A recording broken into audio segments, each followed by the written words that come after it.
Hola, bienvenidas y bienvenidos a esta sexta parte de nuestros videos en los que estudiamos las diversas formas de clasificar a la norma jurídica. En este video vamos a estudiar el tema relacionado con el ámbito personal de validez de la norma jurídica. Recuerden que en los videos anteriores hemos estado estudiando el ámbito espacial, el temporal, el material de validez, la clasificación por su fuente, el sistema al que pertenecen, y ahora toca el turno del ámbito personal de validez. También es uno de los temas más importantes y tiene aplicaciones prácticas muy interesantes. Bienvenidos y comenzamos. Los autores consultados nos proponen dividir el ámbito personal de validez en el estudio de dos categorías de normas. La primera categoría serían las normas genéricas y la segunda serían las normas individualizadas. Pero esto también tiene subcategorías. La primera decisión que debemos de tomar al momento de aplicar una norma es saber si esa norma es la que le aplica a la persona de acuerdo con sus cualidades. Voy a poner ejemplos de tres materias diferentes. Primero voy a iniciar con la materia civil, después con la materia penal y a lo último con la materia agraria. En materia civil, si nosotros queremos estudiar el tema de los alimentos, nos vamos a encontrar con que los alimentos tienen una descripción genérica y también tienen descripciones o párrafos específicos dirigidos a grupos de personas, en especial de acuerdo con alguna condición que tengan. Por ejemplo, si nosotros estudiamos la definición de alimentos en un código civil de alguna entidad federativa, por ejemplo Veracruz, nos vamos a encontrar que el primer párrafo va a establecer normas generales en materia de alimentos. Y aquí vamos a encontrar que toda persona que tenga derecho a alimentos tiene derecho a que se le dé comida, vestido, habitación y atención médica o acceso a la salud. Entonces, la norma genérica en materia de alimentos es esta: comida, vestido, habitación y salud. Entonces, si nosotros nos encontramos en la circunstancia de que la persona que es beneficiaria de los alimentos tiene una condición como por ejemplo ser menor de edad, ser una persona adulta mayor o ser una persona con alguna discapacidad, entonces ya no solo vamos a aplicar la norma genérica en materia de alimentos, sino que vamos a vernos en la necesidad de aplicar la norma genérica más la norma que regula el acceso a los alimentos o reconoce el derecho de los alimentos a los alimentos en favor de estas personas que son menores de edad, adultas mayores o que tienen alguna discapacidad. Entonces, en relación con la materia civil y en el tema de los alimentos, nos encontramos con normas genéricas y normas individualizadas, porque la norma genérica es aquella que le reconoce el derecho a los alimentos a cualquier persona. Alguna persona que sea mayor de 25 años, por ejemplo, y que sea menor de 60, que no tenga ninguna discapacidad, entonces tendrá acceso a los alimentos de acuerdo con lo que se reconoce en esta descripción genérica. Pero si en cambio la persona es adulta mayor o tiene alguna discapacidad o es menor de 25 años o menor de 18, entonces habrá un reconocimiento específico, una norma individualizada para reconocer y proteger el derecho a los alimentos de esta persona. Tema relacionado con el derecho a los alimentos en el estado de Veracruz, voy a estudiar o voy a ponerles aquí en la pantalla lo que dice el nuevo texto del Código Civil reformado. Esta es una imagen del decreto publicado en la Gaceta Oficial del Estado el miércoles 10 de junio de 2020. Y este decreto pues modificó varios artículos del Código Civil del Estado de Veracruz. Me voy a ir hasta el artículo 230 y algo, 232 me parece. Bien, 234, 236, 38, 239. Miren, aquí está. El artículo 239 es el que establece qué debemos entender por el derecho de alimentos en el estado de Veracruz. Entonces, si observamos el primer párrafo, nos vamos a encontrar con una definición genérica que es, yo identifico que esta categoría de norma genérica se actualiza aquí en este párrafo del artículo 239. Por lo siguiente, miren, dice, se entiende por alimentos lo que provea sustento, habitación, vestido, asistencia médica, gastos de embarazo y parto cuando no estén cubiertos de otro modo, gastos de educación inicial hasta nivel licenciatura o equivalente, recreación, transporte y otros, conforme a las posibilidades económicas y el capital que le pertenezca o posea a quien ha de darlos, se tomarán en cuenta las necesidades y el nivel de vida acostumbrado por la persona beneficiada para su normal desarrollo físico y psíquico. Entonces, si nos damos cuenta, aquí en este primer párrafo del 239, no nos dice si la persona que va a tener estos beneficios o acceso a estos derechos es una persona adulta mayor, una persona menor de edad o una persona con alguna discapacidad. Lo que sí sucede en los siguientes párrafos. Para mí, los siguientes párrafos son normas individualizadas. Fíjense aquí, dice, si las personas son menores de 18 años. Entonces, este párrafo tiene el objetivo de regular el derecho a los alimentos para las personas que son menores de 18 años. El siguiente párrafo dice, en el caso de que la persona tenga alguna discapacidad o en el caso de personas con discapacidad, aquellas que padezcan enfermedades crónico-degenerativas permanentes o alguna incapacidad que no les permita proveerse lo necesario para sustentarse a sí mismas, la obligación se extenderá el tiempo que la persona lo requiera. Entonces, este dispositivo, este párrafo, aplica para las personas con discapacidad, no para todas las personas. El siguiente párrafo habla de gastos de embarazo y parto. ¿Qué persona va a tener acceso a estos derechos? Bueno, pues una persona que esté embarazada. Obviamente va a ser una mujer porque no habría otro destinatario y además no cualquier mujer, sino solo una mujer que esté embarazada o que haya estado embarazada y que no haya recibido el pago de los gastos del embarazo y del parto. Y por último, dice, por lo que hace a las personas mayores que carezcan de capacidad, entonces hay aquí un reconocimiento específico del derecho a los alimentos para las personas adultas mayores. Aquí, esto que está en amarillo es una norma genérica porque son reglas que van a aplicar en todos los casos. Las personas adultas mayores van a tener sustento, habitación, vestido, asistencia médica y gastos para recreación y transporte. Las personas que son menores de 18 años también sustento, habitación, vestido, asistencia médica, recreación, transporte y gastos de educación inicial. Entonces, aquí es cuando nosotros tenemos que decidir cómo o cuál norma vamos a aplicar en nuestro caso concreto.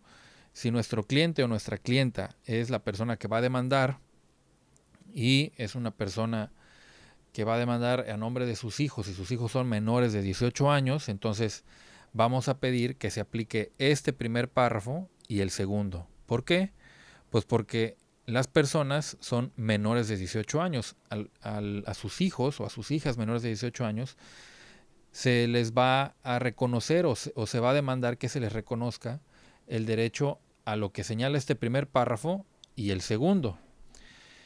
Si la persona que es nuestra clienta o nuestro cliente es la persona demandada y digamos a esta persona demandada le están señalando como prestación que pague alimentos de acuerdo con el primer párrafo y de acuerdo con el segundo párrafo, pero quien se lo está demandando es su exesposa o su exesposo y es una persona mayor de 30 años que no tiene ninguna discapacidad, entonces las reglas no van a ser el párrafo primero y el párrafo segundo, porque quien demanda no es una persona menor de edad, no es una persona menor de 18 años, es una persona mayor de 18 años y en pleno ejercicio de sus capacidades físicas e intelectuales.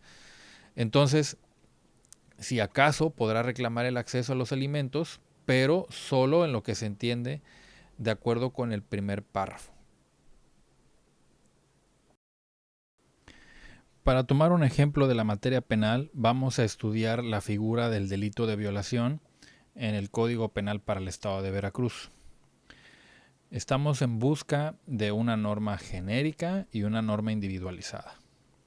Observemos aquí lo que señala el artículo 184. Dice, a quien por medio de violencia física o moral tenga cópula con una persona, se le impondrá de 6 a 20 años de prisión y multa hasta de 400 días de salario. Es decir, aquí en este primer supuesto del artículo 184 encontramos una norma genérica. Dice, a quien por medio de la violencia física solo está identificando conductas, pero no está identificando alguna característica especial en la persona del sujeto activo, de la persona que comete el delito, de acuerdo con este artículo. Pero aquí dentro del mismo delito de violación, si seguimos observando, en este artículo 185 dice, la violación se considerará agravada y se sancionará con pena de 10 a 30 años de prisión, es decir, una pena mayor, una multa mayor, cuando concurra uno o más de los siguientes supuestos. Y aquí en la fracción segunda dice, que el responsable fuere ascendiente, descendiente, adoptante, adoptado, hermano, hermana, padrastro, madrastra o tutor de la víctima, o fuere concubina, concubinario, amacia, amacia o pareja sentimental del padre o de la madre de la víctima. Entonces, en este caso, dentro del delito de violación, hay una norma individualizada que tiene por destino estas personas, a los ascendientes, a los descendientes, etcétera, etcétera. Esta agravante, esta circunstancia de guardar una relación con la víctima, se considera suficiente para aplicar una sanción más grave que la que se le aplicaría a una persona que no tuviera esta relación con la víctima. Es decir, aquí hay una norma que está individualizada, va dirigida a personas en particular que guardan una relación con la víctima. La fracción tercera de este artículo 185 también es una norma individualizada. Dice que el responsable tenga bajo su custodia, guarda o educación a la víctima. Es decir, hay una norma genérica para la violación que reconoce la sanción de la pena privativa de libertad y la multa, y hay una norma individualizada dirigida a las personas que tienen alguna relación con la víctima, y esto es la justificación para aplicar una pena mayor. Ahora, si nosotros tenemos un caso de violación, debemos estudiar qué relación guardaba la víctima con el agresor o la agresora. ¿Por qué? Porque si hay una relación filial o de responsabilidad, incluso más abajo señala, por ejemplo, que sea un empleado o tenga un cargo público, pues habrá una sanción mayor. Entonces, si nosotros estudiamos el caso, tenemos que tomar una decisión. ¿Vamos a acusar a la persona o voy a ser acusado o mi cliente va a ser acusado de violación genérica o de violación agravada por esta norma individualizada que aplica sanciones mayores o más fuertes cuando hay una relación entre el sujeto activo y el pasivo? Entonces, este es otro ejemplo de normas genéricas y normas individualizadas.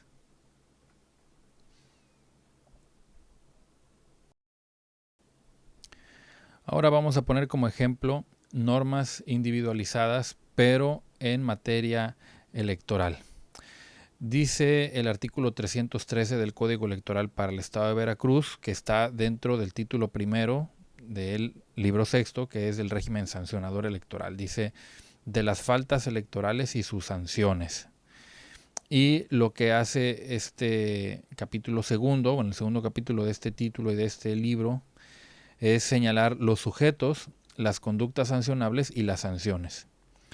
Entonces aquí nos está señalando el código que las prohibiciones que están señaladas en esta parte del código están dirigidas a personas o a grupos de personas distintos, digamos, identificados como personas que pertenecen a grupos distintos. Primero, pues, los partidos políticos, después las asociaciones políticas, aspirantes, precandidatos y candidatos, ciudadanos dirigentes y afiliados a los partidos políticos, o cualquier persona física o moral, aspirantes y candidatos independientes, los observadores electorales, servidores públicos, notarios públicos, extranjeros, ministros de culto y los demás sujetos obligados en términos de este código. Entonces, si nosotros empezamos a estudiar cada uno de los sujetos regulados y las infracciones que pueden cometer, nos vamos a encontrar con que hay infracciones distintas. Por ejemplo, en el caso de los partidos políticos, bueno, pues son reglas que tienen que ver con sus obligaciones y en todo caso con sus derechos. Por ejemplo, aquí en la fracción sexta nos dice que es una infracción de los partidos políticos exceder el tope de gastos de campaña. Pero si nos vamos a estudiar otra figura, como por ejemplo los ministros de culto, vamos a buscar a los ministros de culto. A ver, observadores electorales, servidores públicos,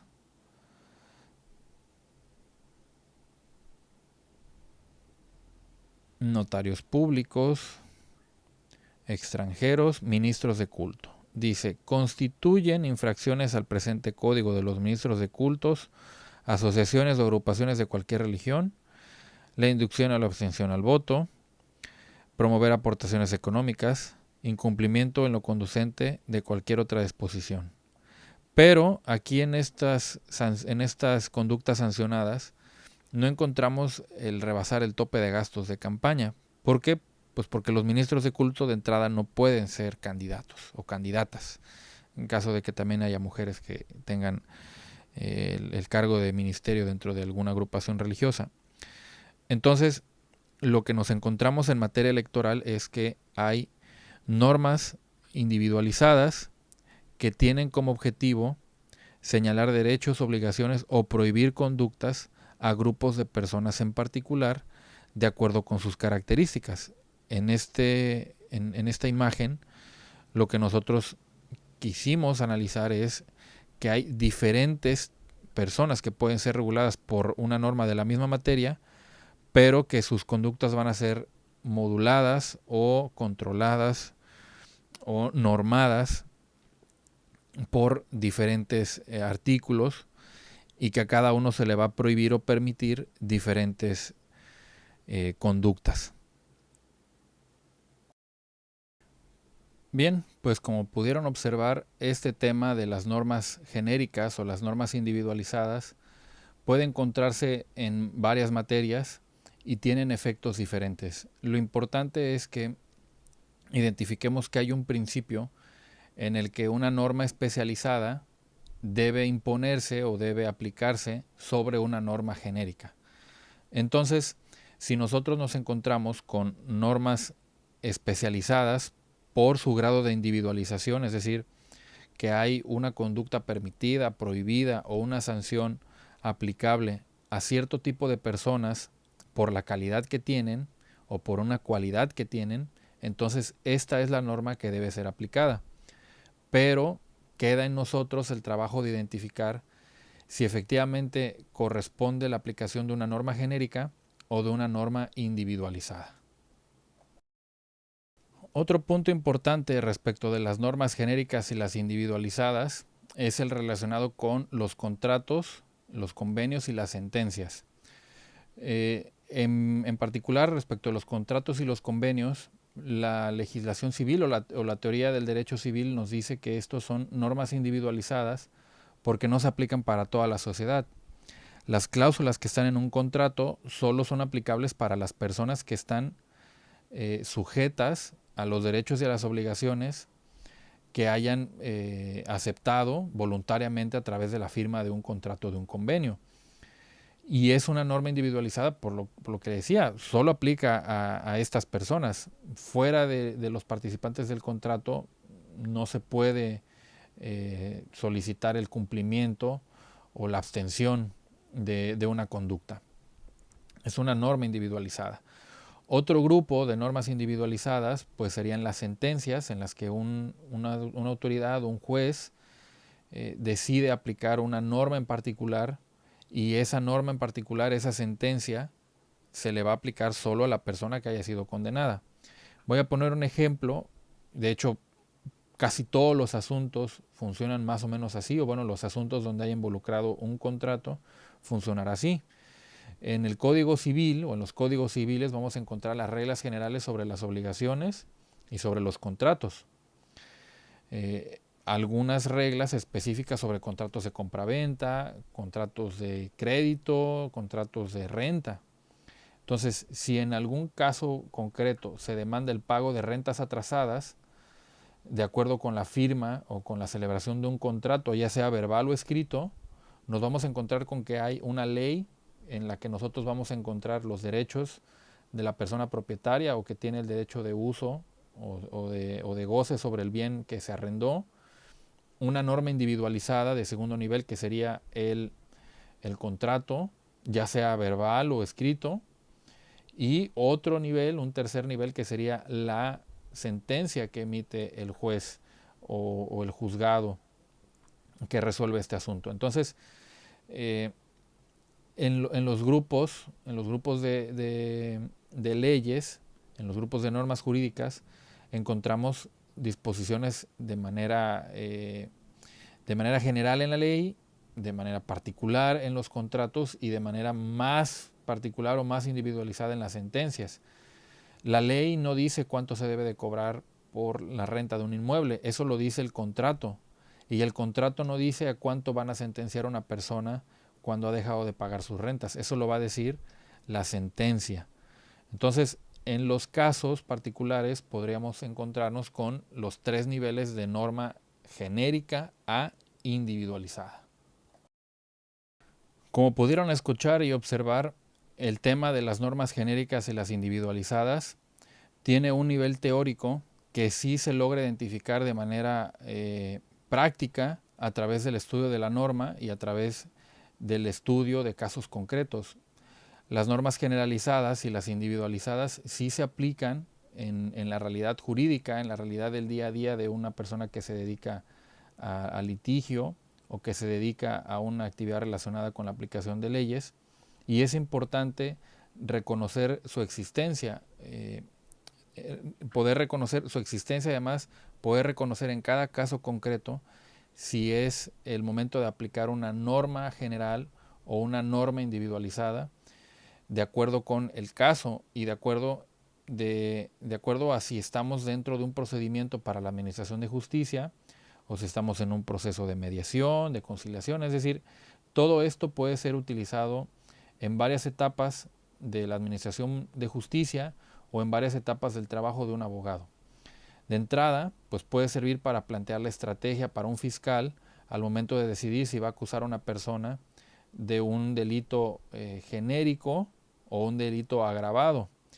Y para una persona que se dedica a la materia civil o a la electoral, también puede servir de criterio para decidir si va a aplicar una norma genérica o una norma que señala una sanción que va dirigida a un grupo específico de personas o a una persona en específico que tiene una relación ya sea con la conducta o con la víctima de esta conducta. Espero que les haya sido de utilidad esta breve lección. Los invito a que continúen con las otras lecciones en las que analizamos las diversas formas de clasificación de las normas jurídicas.